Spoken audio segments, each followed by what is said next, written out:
जो दिखाया है उस विराट पुरुष में सारी दुनिया मौजूद है, वो बीज है ना सारी सृष्टि का।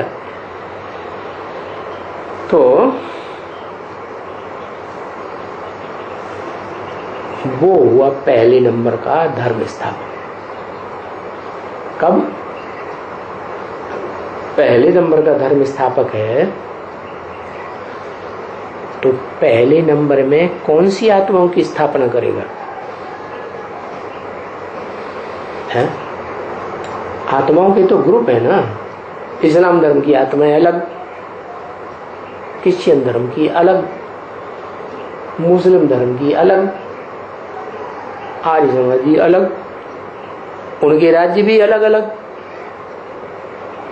तो जो ऊंचे ऊंचे धर्म पिता है वो कौन से ऊंचे धर्म की स्थापना करता है? उस ऊंचे धर्म में कौन मुखिया कहा जाता है? देवता। देवताओं में कौन? देवताएं तो कहते हैं 33 करोड़ है।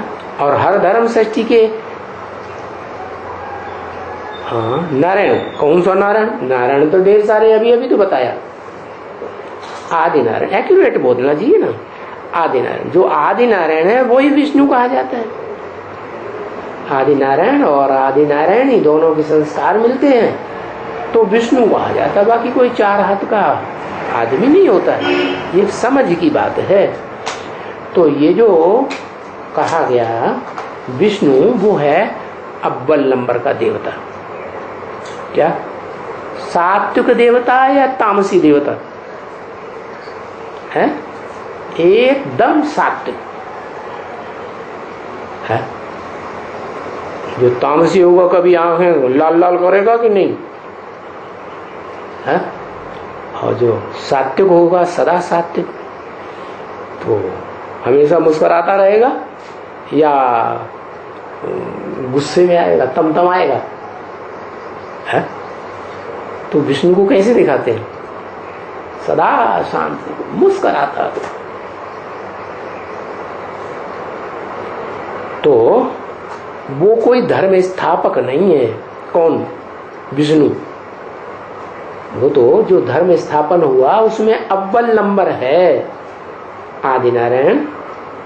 वो अव्वल नंबर तो है देवताओं में, लेकिन धर्म स्थापक नहीं है। तो उसको स्थिर किसने किया? उसको स्थापन किसने किया? विष्णु रूप में कोई तो किया होगा है? किसने किया? तो दिखाते हैं लक्ष्मी ने किया। लक्ष्मी तो खुद ही उस स्वरूप की है अव्वल नंबर। उसमें जो चार भुजाएं दिखाई है विष्णु में, वो अव्वल नंबर भुजा तो खुद लक्ष्मी ही है। सबसे नजदीक नारायण के रहने वाली, वो भी तो रचना है ना। लक्ष्मी किसकी रचना? नारायण की रचना। लेकिन लक्ष्मी नारायण को रचने वाला कौन? जिसको हम कहते हैं शिव बाबा। मना वो शिव स्वरूप ज्योति बिंदु भी बन जाता है सृष्टि रूपी रंगमंच पर।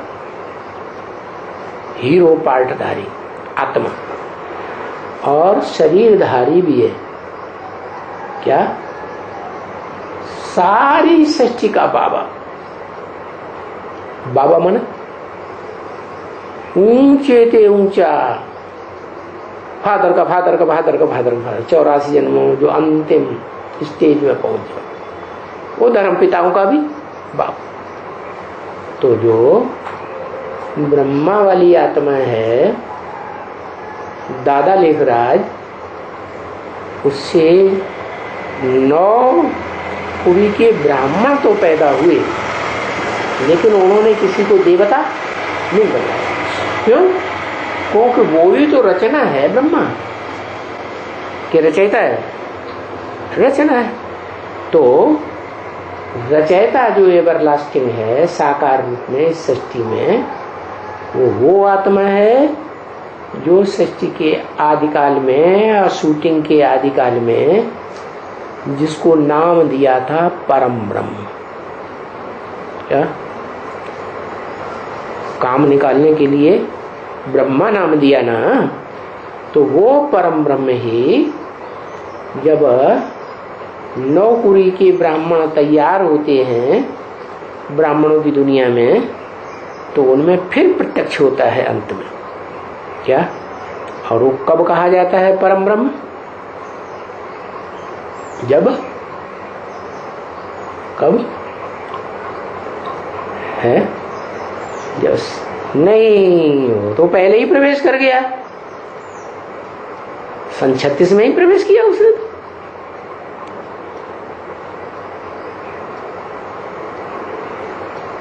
बाप समान बन जाता है। कौन? आदम।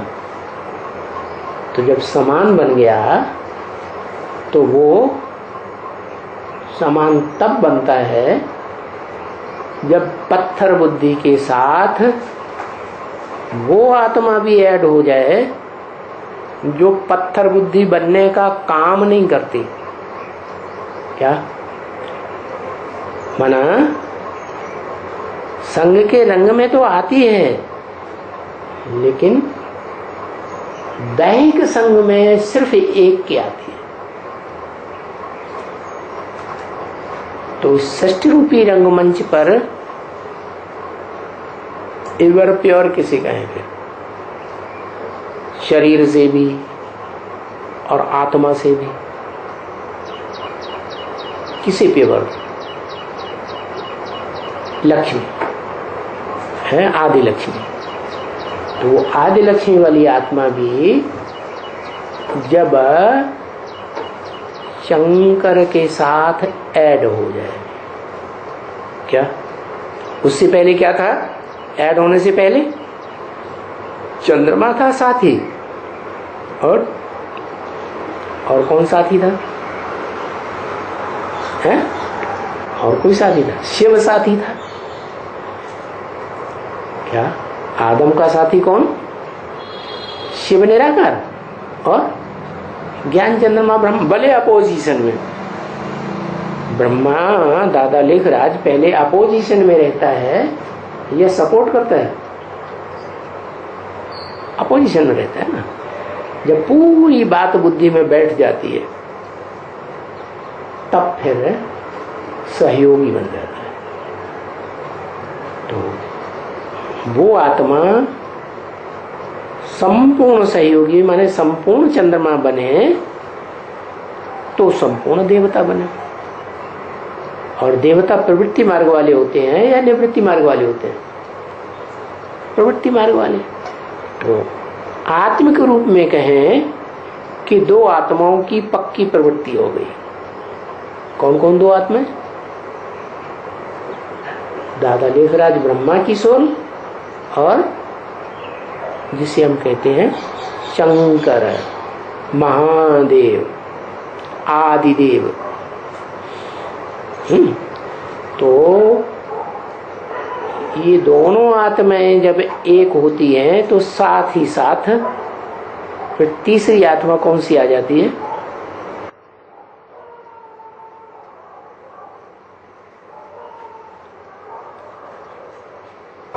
बोलो बोलो बोलो। है आदि लक्ष्मी। लक्ष्मी तो ढेर सारी बताया ना, सतयुग में ढेर सारी लक्ष्मी हो गई। क्या? कितनी लक्ष्मी होती है? नंबरवार है 9 लक्ष्मी होती है।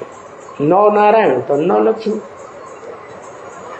तो उनमें जो आदि नारायण कहा जाता है वो आदि नारायण के साथ लक्ष्मी भी है,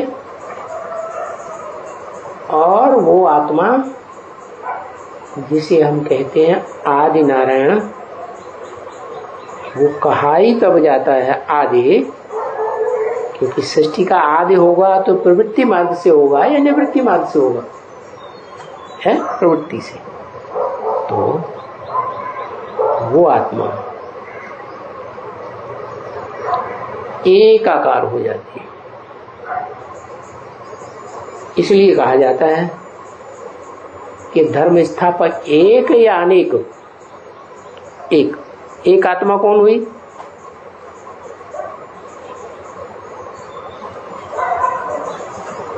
जिसे शास्त्रों में कह दिया योगीश्वर, ज्ञानेश्वर, ईश्वर। किसका ईश्वर? ज्ञानियों का ईश्वर और योगियों का ईश्वर।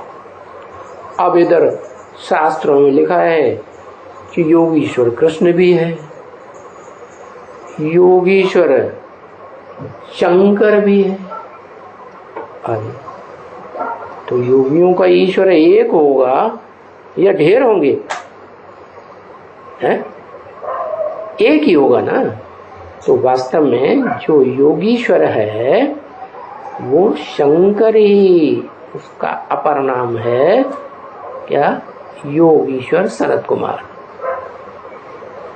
बचपन का नाम है, जब कम बुद्धि है तो कहेंगे सनत कुमार, और जब बड़ा हो जाए, मनन चिंतन मंथन करने योग्य हो जाए, विचार करने योग्य हो जाए, तो विचारवान आत्मा बड़ी हो गई तो उसे कहा जाता है शंकर। संसार में या ब्राह्मणों की दुनिया में शूटिंग पीरियड में कौन सी मूर्ति पहले प्रत्यक्ष होती है?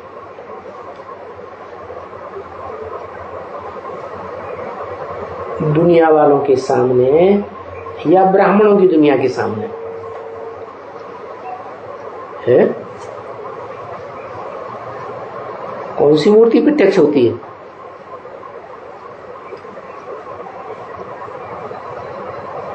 ब्रह्मा बाबा की मूर्ति प्रत्यक्ष होती है।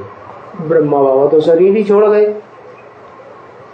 है, और त्रिमूर्ति तो सदाकाल है,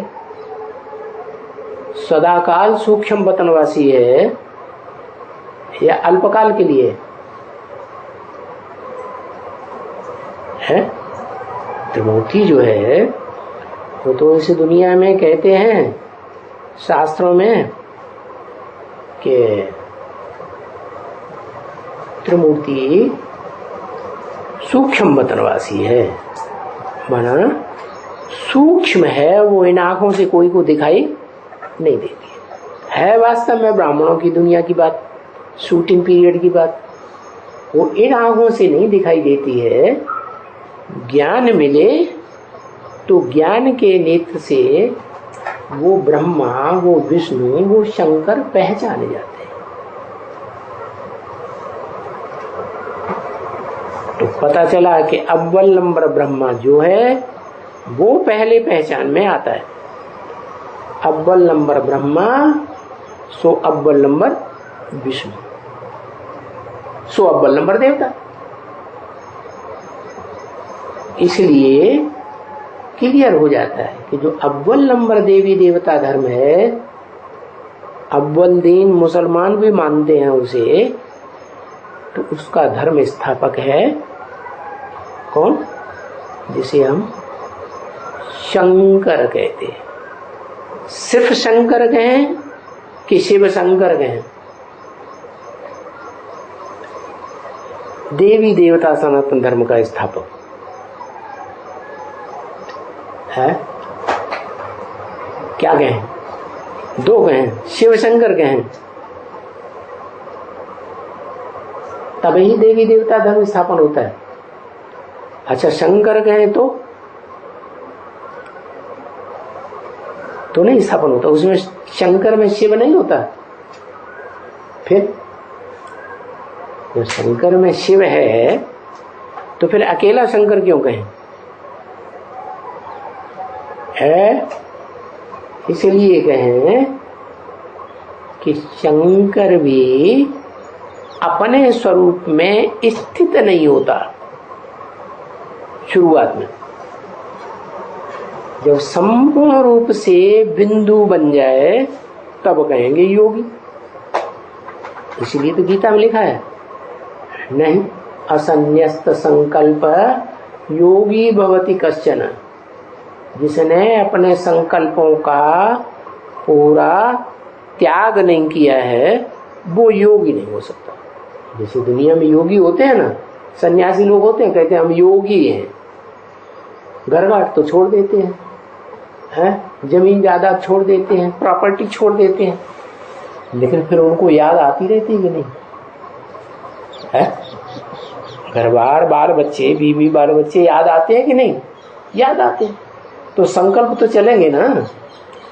तो कैसे योगी हुए, कैसे सन्यासी हुए? संग माने संपूर्ण, न्यासी माने त्यागी। संपूर्ण त्यागी तो नहीं हुए। और अगर संपूर्ण त्यागी कहें भी तो कहें उनका गुरु भी संपूर्ण त्यागी होना चाहिए। गुरु भी कोई ऐसे नहीं होते ऐसे द्वैतवादी दुनिया में। द्वैतवादी दुनिया ही तब कही जाती है जब दो दो धर्म, दो दो राज्य, दो दो भाषाएं, दो दो कुल, दो दो मतें चलती हैं, उसको द्वैतवादी दुनिया कहा जाता है। स्वर्ग में देवताएं अद्वैत कहे जाते हैं। अद्वैत माने दूसरे को नहीं मानते, सिर्फ मैं आत्मा एक ज्योति बिंदु। और जहां ज्योति बिंदु आत्मा है, ज्योति बिंदु की याद है, तो उसमें वो जो मुखिया है देवता धर्म का, वो भी उसमें है या नहीं है? है आत्मिक स्टेज में। आत्मिक स्टेज लगातार जिसकी रहेगी, उसके साथ शिव का रूप है या नहीं है? शिव है या नहीं? शिव हुआ ना। तो वो देवताएं एक की याद में रहते हैं, इसलिए कहेंगे निसंकल्प। जैसे ब्राह्मणों की दुनिया में बताया कि ऐसा पुरुषार्थी ब्राह्मण बने जो एक शिव बाबा, दूसरा न कोई, एक की याद रहे। तो उस एक की याद कहेंगे ये रहेगी तो कहेंगे सदगति, और दूसरों की याद आती है तो कहेंगे जरूर दुर्गति होना शुरू हो गई। तो बताया दुनिया के जो धर्मगुरु होते हैं, धर्म पिताएं, वो गुरु नहीं कहे जा सकते। या भारत में भी जो गुरु बन के बैठते हैं वो भी गुरु नहीं कहे जा सकते। शंकराचार्य गुरु बन के बैठते हैं ना गद्दी जमा के, फिर उनको भले किसी नाम से बुलाओ है।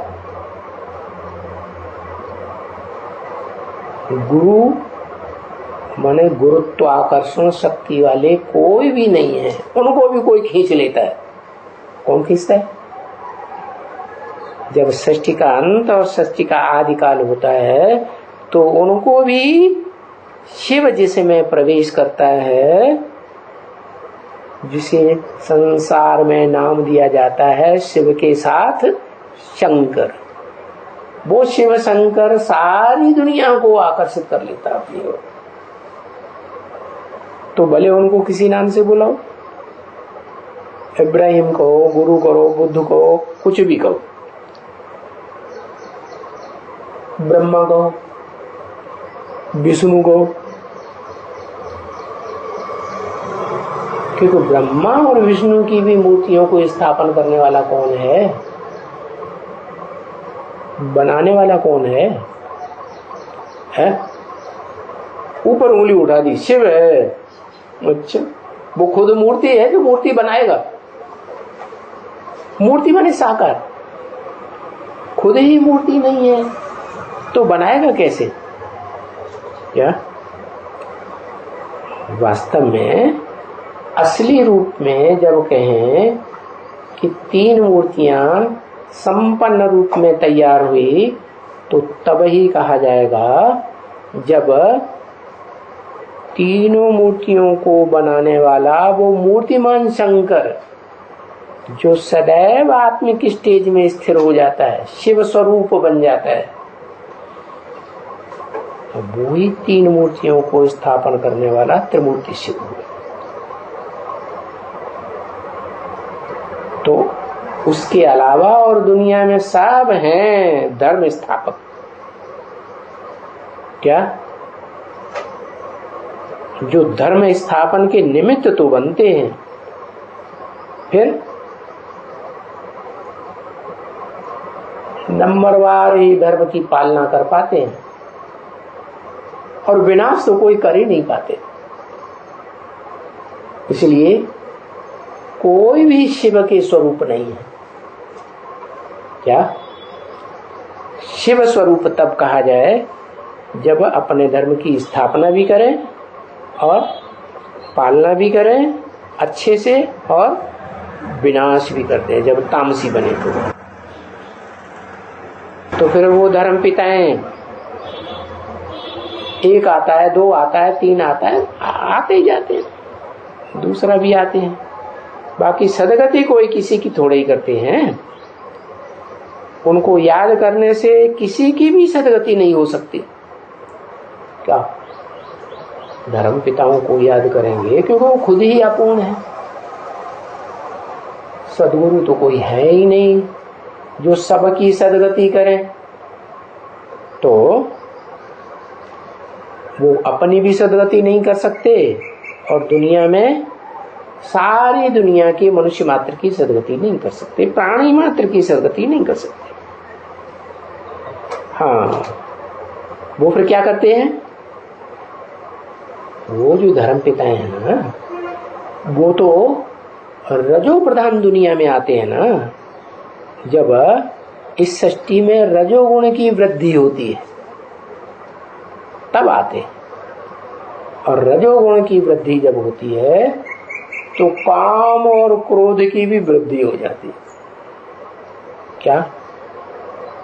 कामाग्नि सबसे पहले और फिर क्रोधाग्नि तो साथ में होगी। क्यों?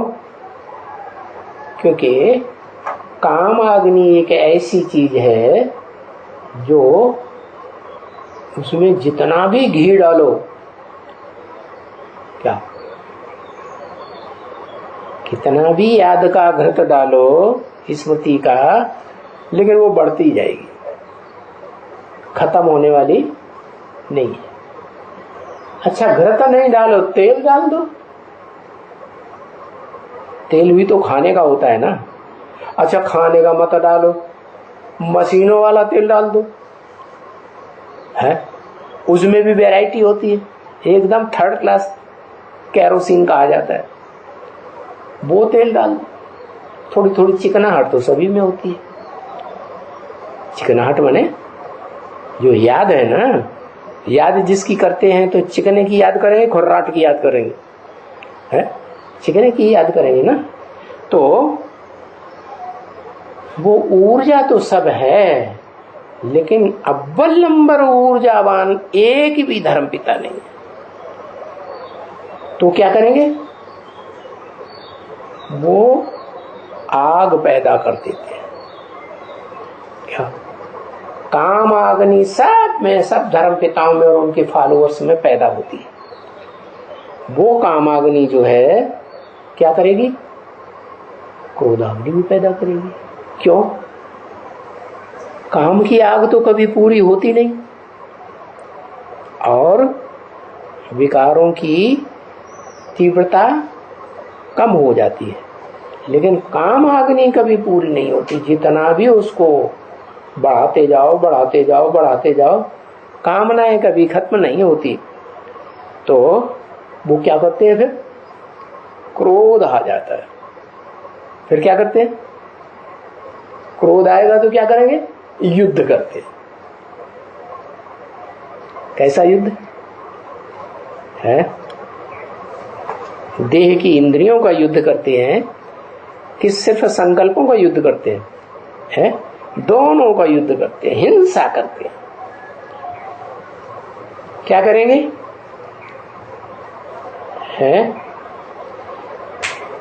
हिंसा करते हैं तो क्या बुद्ध को कहें कि वो हिंसा करते हैं? है? उनका तो नारा है अहिंसा परमो धर्म।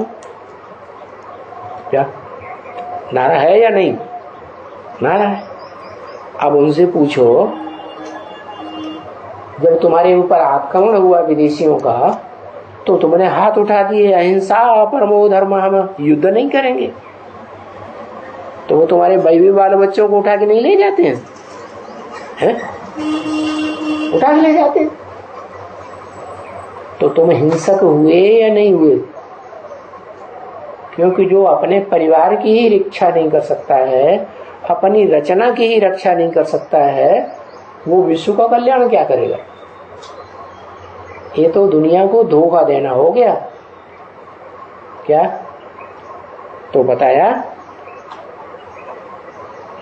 जो सदगति न करने वाले धर्म पिताएं हैं वो बैठ करके बुद्ध को, क्राइस्ट को, उनके फॉलोअर्स जरूर याद करते हैं।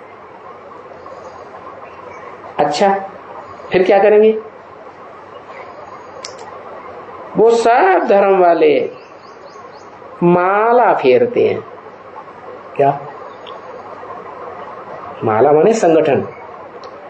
जो उन धर्म पिताओं ने आकर के अपने अपने मुख्य मुखिया बच्चे हैं, फॉलोअर, उनकी माला बनाते हैं, संगठन बनाते हैं। उस संगठन में उनका कोई बड़ा भारी भक्त होगा, बड़ा फर्स्ट क्लास, सबसे ज्यादा सपोर्ट करने वाला, कोई कम सपोर्ट करने वाला। तो उनकी मालाएं नंबरवार होती हैं।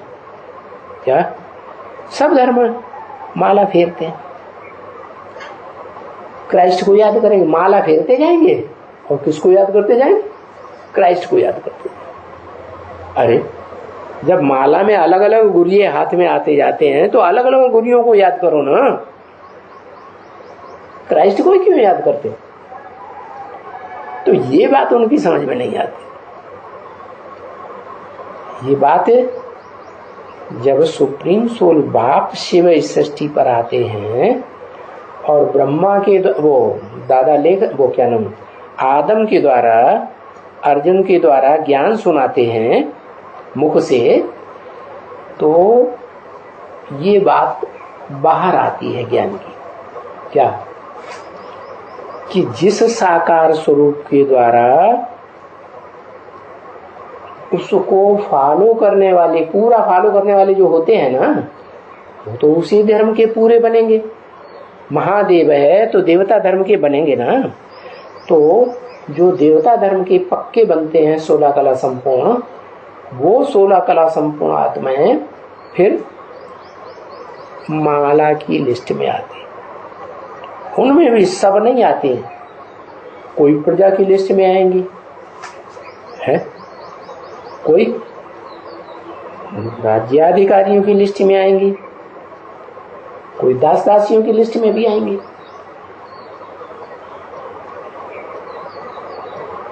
कोई शरीर छोड़ते हैं तो खींच करके समंदर में ले जाके डालने के भी निमित्त बनते हैं, चांडाल, वो भी बनेंगे। तो जो भी नंबरवार बनती हैं मालाएं अलग अलग प्रकार की, तो उन मालाओं में जो आत्मा रूपी गुरिये होते हैं उनको याद करना चाहिए, लेकिन उनको याद नहीं करते हैं। जो मूल स्थापक है, स्थापन करने वाला, उसको याद करते हैं। तो देखो फायदा कुछ भी नहीं। क्या वो धर्म पिताओं को याद करने से फायदा है? क्यों नहीं फायदा? क्योंकि उसमें उन धर्म पिताओं में कोई में भी शिव नहीं प्रवेश करता है। Supreme soul, supreme soul Shiv जो प्रवेश करता है, एक आदम जिसे महादेव नाम किया जाता है, जिसका नाम शिव के साथ जोड़ा जाता है शंकर, उसी में प्रवेश करता है धर्म स्थापना के लिए। तो सबकी सदगति करेगा है? चलो अपने फॉलोअर्स की सदगति कर लेगा, मान लो, करता तो नहीं। कीड़े मकोड़े प्राणियों की सदगति करेगा है?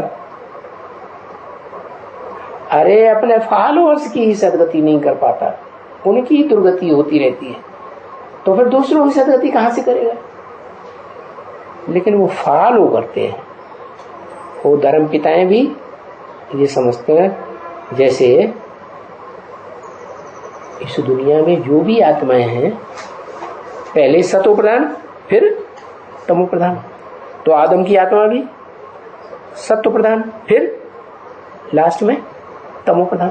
तो आखिरी जन्म में जब आती है, मान लो कहो 1936 में, तो तमो प्रधान या सतो प्रधान? 1936 में क्या कहें? तमो प्रधान ही कहेंगे ना पहले। तो वो भी क्या समझती है कि शिव कोई अलग आत्मा है, या शिवो हम आत्मा सो परमात्मा है? तो जो अव्वल नंबर ने समझ लिया वो ही धर्म पिताएं भी समझते। क्या हम भी? क्योंकि ये बात तो भारत से फैलती है ना चारों तरफ। क्या आत्मा सो परमात्मा, शिवो हम ब्रह्मास्मि। ब्रह्मा ने नई दुनिया स्थापन की, दुनिया बनाई। तो सब धर्म पिताएं ये बात समझ के बैठ जाते हैं कि हम भी भगवान जैसे हैं। क्राइस्ट भी समझता है कि अल्लाह मियां जो निराकार है उसका मैं बच्चा हूं पहला। क्या शिव बाबा मुरली में कहते हैं क्राइस्ट बच्चा है तो बाकी सब भतीजे हैं क्या है? तो कोई फायदा नहीं, क्योंकि वास्तव में ऐसी आत्माएं जो इस सृष्टि रूपी रंगमंच पर पूरा चक्कर ही नहीं लगाती चारों युगों में, तो उनमें शिव कैसे आएगा? जो भी धर्म पिताएं हैं नंबरवार देव आत्माओं में प्रवेश करते हैं। तो ऐसे ही जो शिव सुप्रीम सोल है वो जरूर अव्वल नंबर देवात्मा में प्रवेश करेगा ना। वो कौन है? उसको कहते हैं महादेव, जो वास्तव में आदि देव बनता है। तो बताया उन धर्म पिताओं को, इब्राहिम, बुद्ध, क्राइस्ट आदि को याद करने से कोई फायदा नहीं है। क्या फायदा होगा? कोई फायदा नहीं। अच्छा, जो भारतवासी आत्मा है उनको तो फायदा होना चाहिए है? भारतवासियों को क्यों नहीं फायदा होना चाहिए? वो तो मानते हैं ना कि निराकार साकार दोनों है। भगवान निराकार भी है, भगवान निराकार, सगुण है अगुण है, निरगुण अगुण है सगुण है, नहीं कछु भेदा, उभय हर भव संभव भेदा। कलयुग के मध्यांत में आकर के तुलसीदास जी की भी बुद्धि में ये बात बैठी हुई है। तो फिर भारतवासियों को तो समझ जाना चाहिए क्या कि हमारा धर्म पिता कौन है। वो फिर भूल जाते। क्यों भूल जाते? जैसे सबकी आत्मा तमो प्रधान बनती है, उनकी आत्मा पहले तमो प्रधान बन जाती, और धर्म पिताओं के और धर्म फॉलोअर्स के मुकाबले तो कमजोर बन गई ना। अब जब कमजोर बन गई तो दूसरे धर्म पिताएं आते हैं, उनमें प्रवेश करते हैं।